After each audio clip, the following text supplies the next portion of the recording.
Movies can be strange. Some are unintentionally strange, and some delightfully so. And others, like Nothing But Trouble, occupy a space of baffling, ambitious weirdness. A horror comedy fever dream from 1991, Nothing But Trouble is as infamous as it is unforgettable. Directed by Dan Aykroyd in his first and only directorial effort, the film has been called unwatchable, a cult classic, and everything in between. But why? Today, we're diving deep into the bizarre, chaotic world of Nothing But Trouble, its origins, its themes, its execution, and why it's still a talking point over 30 years later. To understand Nothing But Trouble, you have to understand Dan Aykroyd. Coming off of massive successes like Ghostbusters and The Blues Brothers, Aykroyd was at the height of his Hollywood power in the late 1980s. He wanted to make something personal, something inspired by his own experiences. The premise for Nothing But Trouble reportedly came from a real-life road trip Aykroyd took through rural New Jersey, where he was pulled over and taken to a small-town courthouse. Aykroyd was fascinated by the eerie, insular atmosphere of these towns, and he envisioned a dark comedy that would blend gothic horror with slapstick absurdity.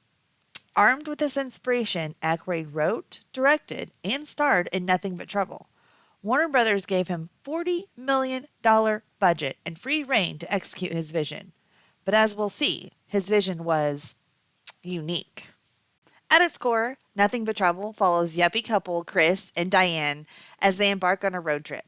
After a minor traffic infraction, they are detained in a nightmarish town of Vulcanvania, overseen by Judge Alvin Vulcanheiser, played by Dan Aykroyd, in heavy prosthetics.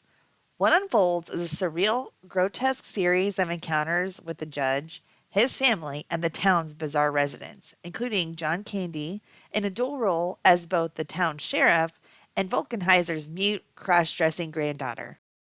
The plot, if you can call it that, descends into pure chaos. There's a literal bone stripper death trap, mutant baby twins named Bobo and Little Devil, and a surprise rap performance from Digital Underground.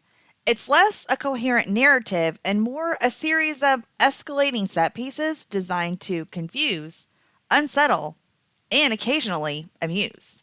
Thematically, Nothing But Trouble is a satire of the clash between urban privilege and rural eccentricity. It's also a critique of bureaucracy, outdated justice systems, and environmental destruction. But any serious themes are buried beneath layers of grotesque humor and slapstick. The film's aesthetic owes a lot to the horror comedy tradition. Think the Texas Chainsaw Massacre meets Beetlejuice, with a touch of the Addams Family. The elaborate sets, grotesque makeup, and exaggerated performances are clearly inspired by Gothic horror, but they're presented through a filter of cartoonish absurdity. When Nothing But Trouble hit theaters, it bombed.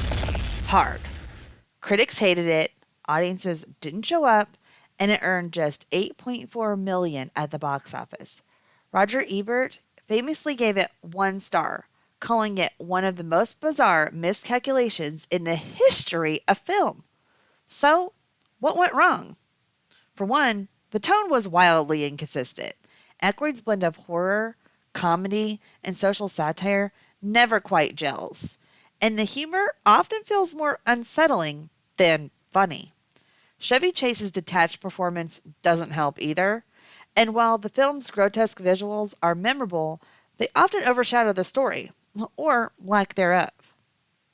Despite its disastrous debut, Nothing But Trouble has developed a cult following.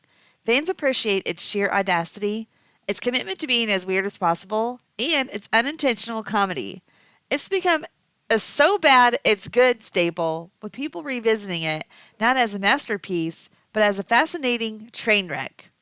It's also found a second life as a curiosity, a film so strange you have to see it at least once.